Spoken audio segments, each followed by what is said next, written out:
আলোচনাটি শুরুতেই সবাইকে স্টক অবজারভারের পক্ষ থেকে শুভেচ্ছা জানাই। যেহেতু ফ্লোর প্রাইস প্রত্যাহার করা হলো, এই সপ্তাহটি মার্কেটের জন্য কিছুটা চ্যালেঞ্জিং। নানা রকম পক্ষের মাঝে একটি পক্ষ অনেক সময় ঘোলা পানিতে মাছ শিকার করতে চায়। আজকের এই পোস্টটির মাধ্যমে তাদের উদ্দেশ্যে আমরা একটি স্ট্রং বার্তা প্রদান করতে চাই। সবার প্রতি আহ্বান রইল, আপনারাও সচেতন হন, কোনো চক্র যেন মার্কেটে সক্রিয় হয়ে বাড়তি কোনো সুবিধা নিতে না পারে। ফ্লোর প্রাইস প্রত্যাহারের বিষয়টিকে নিয়ে গত দুদিনে পরপর আমরা 3টি পোস্ট করেছি। যারা এখনও আমাদের পোস্টগুলো দেখেননি চাইলে দেখে নিতে পারেন।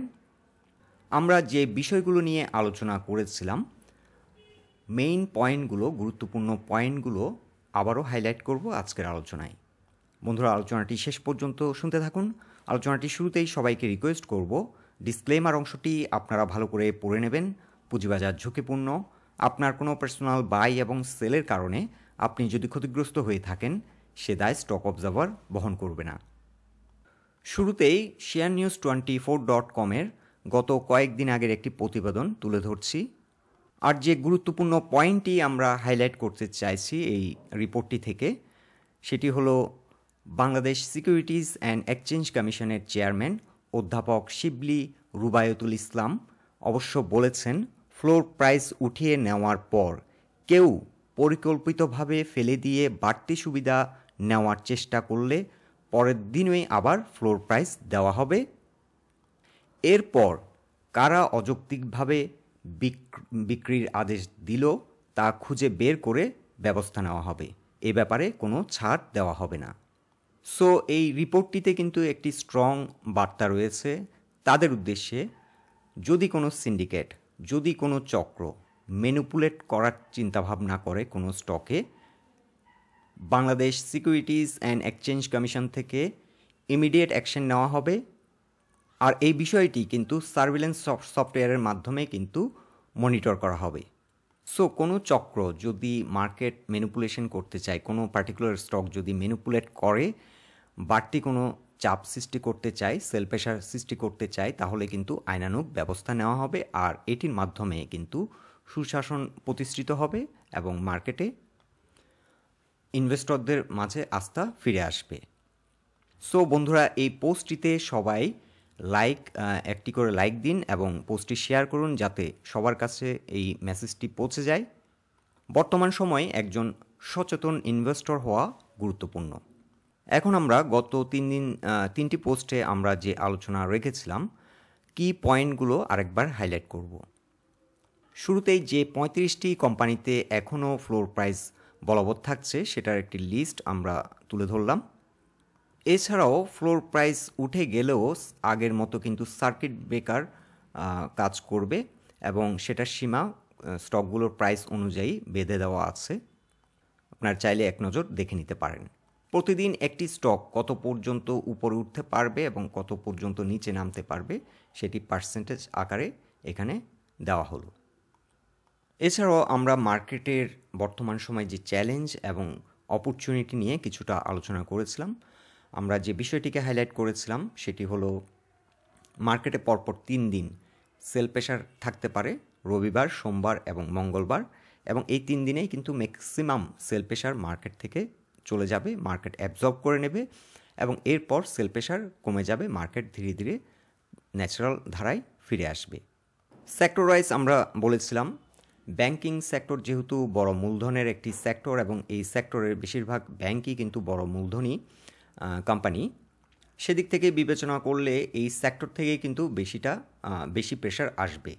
এরপর যে সেক্টরটি আমরা নিয়ে আলোচনা করেছিলাম, ফিনান্স সেক্টর, এই সেক্টরেও কিন্তু বেশ কিছু স্টক ফ্লোর প্রাইসে রয়েছে এবং ভালোই সেল প্রেশার রয়েছে।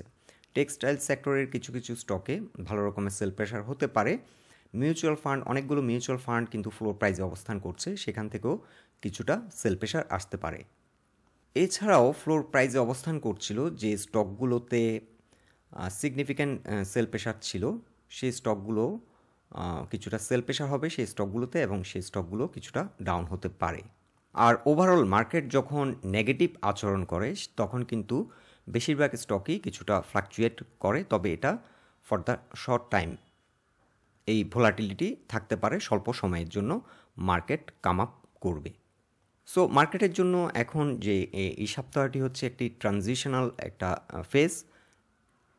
মার্কেট অটোমেটিক্যালি তার একটা ডিমান্ড জোন খুঁজে নেবে এবং সেখান থেকে মার্কেট বাউন্স ব্যাক করবে এবং মার্কেট স্বাভাবিক ধারায় ফিরে আসবে। যারা যারা মার্জিন সুবিধা নিয়ে বিজনেস করছেন তারা হয়তো চাপের মুখে পড়তে পারেন। ফোর্স সেলের একটা ব্যাপার থাকতে পারে, বিশেষ করে যারা টপে বাই দিয়ে রেখেছিলেন অনেক আগে, তাদের ক্ষেত্রে কিছুটা ঝুঁকি রয়েছে। আর ওভারঅল মার্কেটে কিছু পেনিক সেল এবং কিছু ফিয়ার সেল হতে পারে। আর অপরচুনিটির বিষয়ে আমরা জানিয়েছিলাম মার্কেট লোতে বাই করার একটা অপরচুনিটি এই সপ্তাহে আমাদেরকে বিনিয়োগকারীদেরকে দিতে পারে। সো এক্ষেত্রে যাদের ফ্রেশ ইনভেস্ট করার মতো মূলধন আছে তাদের জন্য কিন্তু একটা অ্যাডভান্টেজ এই সপ্তাহটি হতে পারে, তাদের জন্য লোতে বাই করার জন্য একটি ভালো সময়। ইনভেস্টমেন্ট পার্সপেক্টিভ থেকে বিচার করলে যে কোম্পানিগুলোর ভালো রেপুটেশন আছে মার্কেটে, যে কোম্পানিগুলো গ্রোথ আছে, যে কোম্পানিগুলোর আর্নিংয়ের মধ্যে ধারাবাহিকতা আছে, ওই ধরনের কোম্পানিগুলো লং টার্ম ইনভেস্টমেন্টের জন্য ভালো। আর ট্রেডিং পার্সপেক্টিভ থেকে বিচার করলে যে স্টকগুলোতে বর্তমানে ভালো মানি ফ্লো রয়েছে, যে স্টকগুলোর বর্তমান পারফরমেন্স ভালো, প্রাইস অ্যাকশন হয়, ওই ধরনের স্টকগুলো সিলেক্ট করে ইনভেস্ট করা যেতে পারে শর্ট টার্মের জন্য যারা ট্রেডিং করতে চান বিশেষ করে। সো মানি ফ্লো দেখে পারফর্মিং স্টকগুলো সিলেক্ট করে ইনভেস্ট করা যেতে পারে, তবে ট্রেডিং কিন্তু অলওয়েজ ঝুঁকিপূর্ণ এবং এটি একটি রিস্কি ভেঞ্চার, সবার পক্ষে হয়তো ট্রেডিং করা সম্ভব নাও হতে পারে। আর ওভারঅল মার্কেট সেন্টিমেন্ট এই সপ্তাহে বেয়ারিশ থাকতে পারে এবং ইনস্টিটিউশন যদি মার্কেটে অ্যাক্টিভ থাকে তাহলে কিন্তু মার্কেট কামব্যাক করতে খুব বেশি সময় নেবে না। এক্ষেত্রে একটি সার্কামস্ট্যান্স আমাদেরকে বোঝা খুবই জরুরি।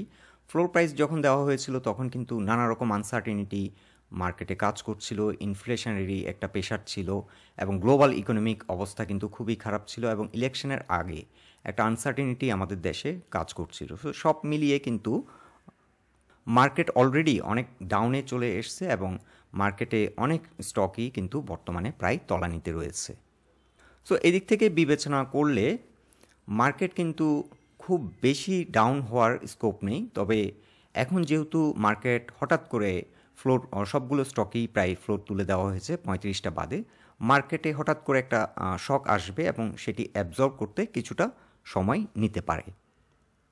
2024 সালকে অনেকে ইনভেস্টমেন্টের জন্য একটি ভালো ইয়ার হিসেবে ট্রিট করছেন, কারণ এই বছর ব্যবসা বাণিজ্য গ্রো করবে এবং বাংলাদেশের ক্যাপিটাল মার্কেট অলরেডি অনেক ডাউনে আছে এবং এখান থেকে বৃদ্ধি হওয়ার যথেষ্ট স্কোপ রয়েছে এবং বৃদ্ধি হওয়া উচিত, কারণ দেশ এগিয়ে যাচ্ছে, সব কিছু এগিয়ে যাচ্ছে। শুধুমাত্র ক্যাপিটাল মার্কেটে যারা ইনভেস্টর তারা হচ্ছে দুর্ভাগা যে তাদেরই কোনো উন্নয়ন হচ্ছে না দীর্ঘ প্রায় 1 যুগ ধরে।